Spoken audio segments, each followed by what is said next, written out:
রোহিঙ্গা অর্থায়ন কমা দুঃখজনক, কাতারের সহায়তা কামনা ডক্টর মোহাম্মদ ইউনূসের।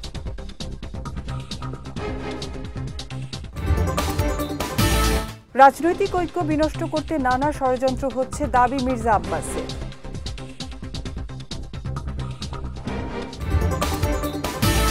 এবং মাগুরায় আসিয়া ধর্ষণ ও হত্যা মামলার বিচার শুরু, ২৭ এপ্রিল সাক্ষ্য গ্রহণের দিন ধার্য।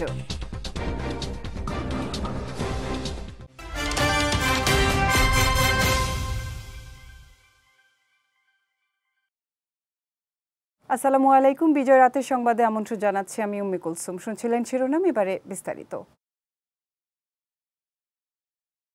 রোহিঙ্গা সংকট নিয়ে প্রস্তুত করা জয়েন্ট রেসপন্স প্ল্যানের অর্থায়ন হ্রাস পাওয়াকে দুঃখজনক বলে মন্তব্য করেছেন প্রধান উপদেষ্টা ডক্টর মোহাম্মদ ইউনূস। দোহায় রোহিঙ্গা সংকট নিয়ে আয়োজিত এক গোলটেবিল বৈঠকে তিনি এ মন্তব্য করেন। বলেন, বিশ্ব খাদ্য কর্মসূচি বা WFP সাময়িক অর্থায়নের মাধ্যমে রোহিঙ্গাদের খাদ্য সহায়তা দিলেও সেপ্টেম্বরে আবারও তহবিল সংকটের আশঙ্কা আছে। এই প্রেক্ষাপটে কাতারকে এগিয়ে আসার আহ্বান জানান ডক্টর মোহাম্মদ ইউনূস। বলেন, সেপ্টেম্বরে জাতিসংঘের পৃষ্ঠপোষকতায় নিউ ইয়র্কের রোহিঙ্গা সংকট নিয়ে একটি উচ্চ পর্যায়ের সম্মেলনের আয়োজন করবে বাংলাদেশ। এতে কাতারের সহায়তা কামনা করেন তিনি। জানান, সম্প্রতি রাখাইন রাজ্যের পরিস্থিতিতে নাটকীয় পরিবর্তন ঘটেছে। এ সময় মিয়ানমার বাংলাদেশ সীমান্ত এবং রাখাইন আরাকান আর্মির বর্তমান অবস্থা তুলে ধরেন তিনি। রোহিঙ্গা সংকটের দীর্ঘমেয়াদী ও টেকসই সমাধান নিশ্চিতে ৮ দফা সুপারিশও পেশ করেন প্রধান উপদেষ্টা ডক্টর মোহাম্মদ ইউনূস। অন্তর্বর্তী সরকারের প্রধান উপদেষ্টা ডক্টর মোহাম্মদ ইউনূসের বিরুদ্ধে দায়ের হওয়া দুর্নীতি মামলা বাতিল করেছেন আপিল বিভাগ। বুধবার প্রধান বিচারপতি সৈয়দ রেফাত আহমেদের নেতৃত্বাধীন আপিল বিভাগ এ রায় দেন। হাইকোর্টের রায়ের বিরুদ্ধে ডক্টর মোহাম্মদ ইউনূসের আপিল মঞ্জুর করে সর্বোচ্চ আদালত এই রায় ঘোষণা করেন। এ সময় প্রধান উপদেষ্টা হওয়ার পর তড়িঘড়ি করে দুদকের মামলা প্রত্যাহার করে নেওয়া সঠিক ছিল না বলেও মন্তব্য করেন আদালত। এর আগে মামলা বাতিল চেয়ে আবেদন খারিজ করে হাইকোর্টের রায়ের বিরুদ্ধে আপিলের ওপর শুনানি শেষে গত ১৯ মার্চ প্রধান বিচারপতি সৈয়দ রেফাত আহমেদের নেতৃত্বে আপিল বিভাগ রায়ের জন্য দিন ধার্য করেন। দুদকের উপপরিচালক গুলশান আনোয়ার প্রধান বাদী হয়ে ২০২৩ সালের ৩০ মে মামলাটি দায়ের করেন। গত বছরের ১২ জুন ওই মামলায় ইউনূস সহ ১৪ জনের নামে অভিযোগ গঠন করেন ঢাকার বিশেষ জজ আদালত ৪। পরে মামলার কার্যক্রম বাতিল চেয়ে ডক্টর মোহাম্মদ ইউনূস সহ ৭ জন হাইকোর্টে আবেদন করেন। আবেদনের ওপর গত বছরের ১১ জুলাই শুনানি শেষ হয়। পরে গত বছরের ২৪ জুলাই আবেদন খারিজ করে হাইকোর্ট। পরে আপিল বিভাগে আবেদন করেন ডক্টর মোহাম্মদ ইউনূস। বিপ্লব পূর্ববর্তী দুর্বৃত্তায়ন থেকে বাদ যায়নি টিসিবিও, যার ফলে এই সরকারের সময়ে প্রায় ৪০ লাখ ভুয়া কার্ড বাতিল করা হয়েছে। সকালে রাজধানীর আর্মি গলফ ক্লাবে আয়োজিত টিসিবির সভায় এসব কথা বলেন বাণিজ্য উপদেষ্টা শেখ বশির উদ্দিন। বলেন, প্রতি বছর প্রায় ১২ থেকে ১৫ হাজার কোটি টাকার পণ্য ক্রয় বিক্রয় করে টিসিবি। বাজারে একটি প্রতিযোগিতামূলক বাণিজ্য ব্যবস্থা তৈরি হয়েছে। এর ফলে নতুন নতুন উদ্যোক্তা তৈরি হচ্ছে। পাশাপাশি সিন্ডিকেটের প্রভাব থেকেও বের হয়ে আসছে ব্যবসায়ীরা। এ সময় ব্যবসায়ীদের টিসিবির সঙ্গে বাণিজ্যে অংশগ্রহণ করতে উৎসাহিত করেন উপদেষ্টা শেখ বশির উদ্দিন। দেশের স্বার্থে দ্রুত নির্বাচনের বিকল্প নেই বলে মন্তব্য করেছেন বিএনপির স্থায়ী কমিটির সদস্য মির্জা আব্বাস। আজ জাতীয় প্রেস ক্লাবে গণতন্ত্র ফোরাম আয়োজিত আলোচনা সভায় তিনি এ মন্তব্য করেন। বলেন, যে সংস্কার মানুষের প্রয়োজন তার বাইরে অপ্রয়োজনীয় সংস্কারের প্রয়োজন নেই। দেশের মানুষের জন্য যে সংস্কারটুকু প্রয়োজন তা শেষ করে নির্বাচন দিতে হবে। রাজনৈতিক ঐক্য বিনষ্ট করতে নানা ষড়যন্ত্র হচ্ছে দাবি করে তিনি আরও বলেন, ঐক্য নষ্ট হলে আবারও বাংলাদেশ ভারতের আধিপত্যবাদের কবলে পড়বে।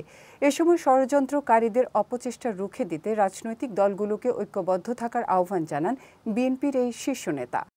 যদি এই দেশকে আপনারা বাঁচাতে চান, আপনারা দাবি করেন যে আপনারাই এই দেশকে মুক্ত করেছেন, তা যদি হয় আরেকবার দেশটাকে মুক্ত করেন না। দেশের প্রশাসনের বিভিন্ন প্রতিষ্ঠানের সচিবালয়ের ভিতরে এই দেশে যে শত্রুগুলো বসে আছে, আওয়ামী লীগের দালালরা বসে আছে, তাদেরকে কেন আপনারা বের করেন না? আমি যদি বলি যে তাদের কাছ থেকে আপনারা অবৈধ সুবিধা পাচ্ছেন, এই কারণে বলেন না? আমরা তো অনেক কথা বলেছি, আমরা তো অনেক কথা বলি যে এই আওয়ামী দোসর আওয়ামী দালাল যারা পুলিশে আছে, যারা বিভিন্ন প্রতিষ্ঠানে আছে, যারা সচিবালয়ের ভিতরে আছে, যারা প্রশাসনে আছে, তাদের সবাইকে চিহ্নিত করে সাজার আওতায় আনতে হবে। কারণ তারা 17 বছর আওয়ামী লীগকে সাহায্য করেছে ক্ষমতা থাকার জন্য। এরা কেউ বিচারের বাইরে যেতে পারবে না। বৈষম্য বিরোধী আন্দোলনের ঘটনায় মামলায় আসামিদের গ্রেপ্তারে ঊর্ধ্বতন কর্তৃপক্ষের অনুমতি লাগবে না। এ সংক্রান্ত ঢাকা মহানগর পুলিশ ডিএমপির সার্কুলার 3 মাসের জন্য স্থগিত করেছেন হাইকোর্ট। আজ বিচারপতি ফাতেমা নজিব ও বিচারপতি শিকদার মাহমুদুর রাজীব সমন্বয়ে গঠিত হাইকোর্ট বেঞ্চ এ আদেশ দেন। একই সঙ্গে আসামিদের গ্রেপ্তারে ঊর্ধ্বতন কর্তৃপক্ষের পূর্বানুমতি নিতে হবে মর্মে ডিএমপি কমিশনারের পক্ষে স্বাক্ষরিত অফিস আদেশ কেন বেআইনি হবে না তা জানতে চেয়ে রুল জারি করেছেন আদালত। এর আগে গত 10 এপ্রিল বৈষম্য বিরোধী আন্দোলনের ঘটনায় দায়ের করা মামলায় আসামি গ্রেপ্তারের আগে ঊর্ধ্বতন কর্তৃপক্ষের অনুমতি নিতে হবে বলে অফিস আদেশ জারি করে ডিএমপি। পুলিশকে কোনো ফৌজদারি মামলার আসামি, বৈষম্য বিরোধী আন্দোলনের সময় দায়েরকৃত মামলার আসামি, এজাহার নামীয় এবং তদন্তপ্রাপ্ত আসামিদেরকে গ্রেপ্তার না করার যে নির্দেশ দিয়েছিল প্রকারান্তরে, সেটির কার্যকারিতা স্থগিত করেছে। এবার জেলা সংবাদ।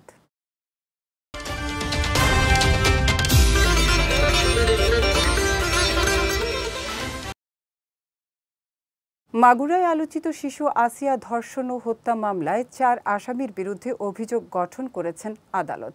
সকাল 10:30টার দিকে মাগুরার নারী ও শিশু নির্যাতন দমন ট্রাইব্যুনালের বিচারক এম জাহিদ হাসানের আদালতে আসামিদের উপস্থিতিতে অভিযোগ গঠনের শুনানি হয়। এর মাধ্যমে আলোচিত এ ঘটনার বিচার শুরু হলো। 27 এপ্রিল এ মামলায় পরবর্তী শুনানি ও সাক্ষ্য গ্রহণের দিন ধার্য করা হয়েছে। এদিন চার্জশিটভুক্ত 4 আসামি শিশুটির বোনের শ্বশুর, শাশুড়ি, বোনের স্বামী ও ভাসুর আদালতে উপস্থিত ছিল।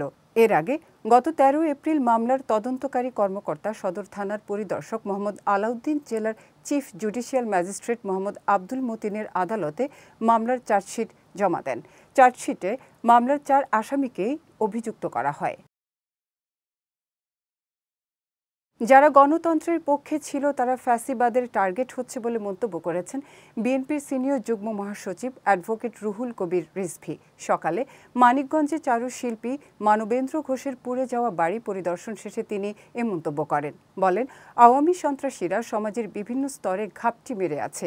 তাদের হাতে প্রচুর অর্থ রয়েছে, যার মাধ্যমে তারা দেশকে অস্থিতিশীল করতে সক্ষম।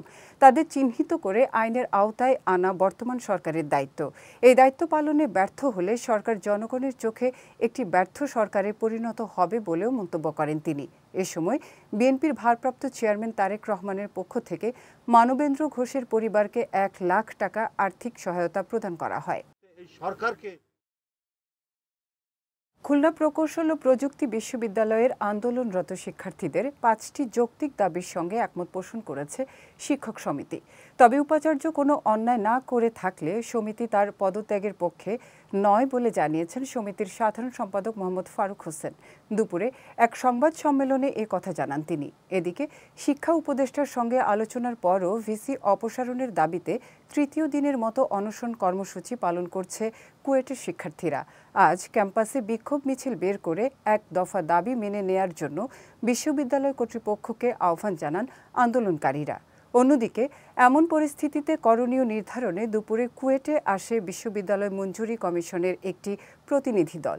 এ সময় আন্দোলন প্রত্যাহারে শিক্ষার্থীদের অনুরোধ জানায় ইউজিসির দলটি। এই ঘটনাগুলোর সাথে জড়িত দোষী যারা, এই দোষীদের বিচার করতে হবে। এর সাথেও আমাদের একাত্মতা শুরু থেকেই ছিল। আমরা এর সাথে একাত্মতা ঘোষণা করছি এবং এই দাবি বাস্তবায়নের জন্য আমাদের দৃঢ় অবস্থান বহাল থাকবে। এর প্রত্যেকটা ঘটনার সাথে এবং শিক্ষকবৃন্দকে লাঞ্ছিত করে, শিক্ষকবৃন্দকে অপমান করে কী স্বার্থ উদ্ধার করার জন্য যে চেষ্টা চালানো হয়েছে, এ বিষয়েও শিক্ষকদের অবস্থান দৃঢ় থাকবে। এর প্রত্যেকটা ঘটনার বিচার না হওয়া পর্যন্ত শিক্ষকবৃন্দ তাদের অবস্থান থেকে নড়বে না। এরা দ্রুত একটা সমাধান চাচ্ছে, তো আমরা সবার সাথে কথা বলবো, কথা বলে আমরা বুঝি, তারপর আমরা নিশ্চয়ই একটা সুষ্ঠু সমাধান। এবং শিক্ষার্থীদের স্বার্থটাই, যেহেতু বিশ্ববিদ্যালয়ে তো আর শিক্ষার্থী ছাড়া হয় না, এবং আমরা যে শিক্ষক, এটা শিক্ষার্থীদের জন্যই আমরা শিক্ষক, যার ফলে শিক্ষার্থীদের স্বার্থটাই আমাদের কেন্দ্রে। কুমিল্লার বুড়িচংয়ে ট্রেনে কাটা পড়ে ৩ যুবক নিহত হয়েছে। সকালে ঢাকা চট্টগ্রাম রেল লাইনের মাধবপুরে এ ঘটনা ঘটে। বিষয়টি নিশ্চিত করেছেন কুমিল্লা রেলওয়ে পুলিশ ফাঁড়ির ইনচার্জ সোহেল মোল্লা। তিনি জানান, স্থানীয়দের মাধ্যমে খবর পেয়ে তিনি ঘটনাস্থলে যান।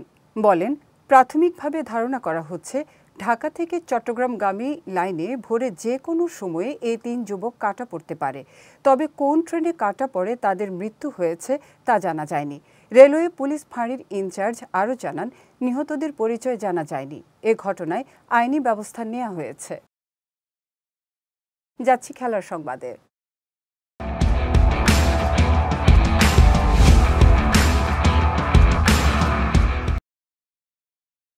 সিলেট টেস্টে ঘরের মাঠে বাংলাদেশকে হারিয়ে ৪ বছর পর ক্রিকেটের মর্যাদাকর ফরম্যাটে জয়ের স্বাদ পেল জিম্বাবুয়ে। সিলেট আন্তর্জাতিক ক্রিকেট স্টেডিয়ামে আজ সিরিজের প্রথম টেস্টের চতুর্থ দিনে ৩ উইকেটের জয় তুলে নেয় ক্রেইগ আরভিনের দল। সিলেট টেস্টে প্রথম ইনিংসে ১৯১ রান করা বাংলাদেশের দ্বিতীয় ইনিংস থামে মাত্র ২৫৫ রানে। এতে প্রথম ইনিংসে ২৭৩ রান করা জিম্বাবুয়ের লক্ষ্য দাঁড়ায় ১৭৪ রানে। সেই লক্ষ্য তাড়া করতে নেমে ব্রায়ান বেনেটের 50 ও বেন কারানের ৪৪ রানের ইনিংসে ভর করে ৭ উইকেট হারিয়ে ১৭৮ রানের লক্ষ্যে পৌঁছায় তারা। এর আগে ২০১৮ সালে এই সিলেটেই স্বাগতিকদের হারিয়েছিল সফরকারীরা।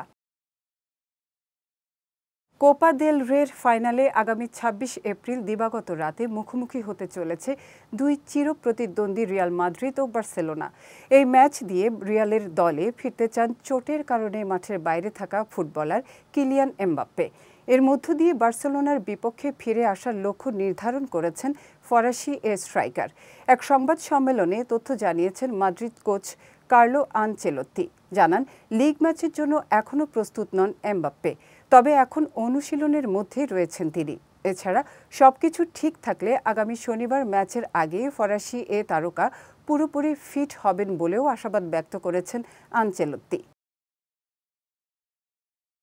বিজয় রাতের সংবাদ শেষ করার আগে শিরোনামগুলো দেখে নিচ্ছি আরও একবার।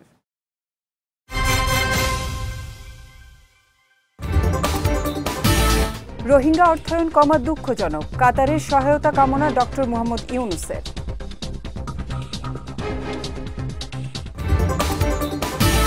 রাজনৈতিক ঐক্য বিনষ্ট করতে নানা ষড়যন্ত্র হচ্ছে, দাবি মির্জা আব্বাসের।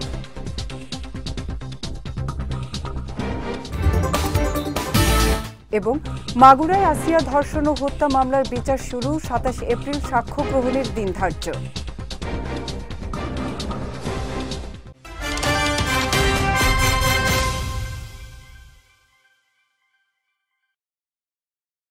বিজয় রাতের সংবাদ শেষে আজকের মতো আমি উম্মে কুলসুম আপনাদের কাছ থেকে বিদায় নিচ্ছি। আগামীকাল একই সময়ে নতুন সব খবর দেখতে চোখ রাখুন বিজয় টিভিতে। এছাড়াও আজকের বিজয় রাতের সংবাদের ভিডিও দেখতে পারেন আমাদের ইউটিউব এবং ফেসবুক পেজে। আমাদের ইউটিউব হলো youtube.com/BijayTVOfficial এবং আমাদের ফেসবুক পেজ হলো facebook.com/BijayTVLimited। এতক্ষণ সঙ্গে থাকার জন্য ধন্যবাদ সবাইকে।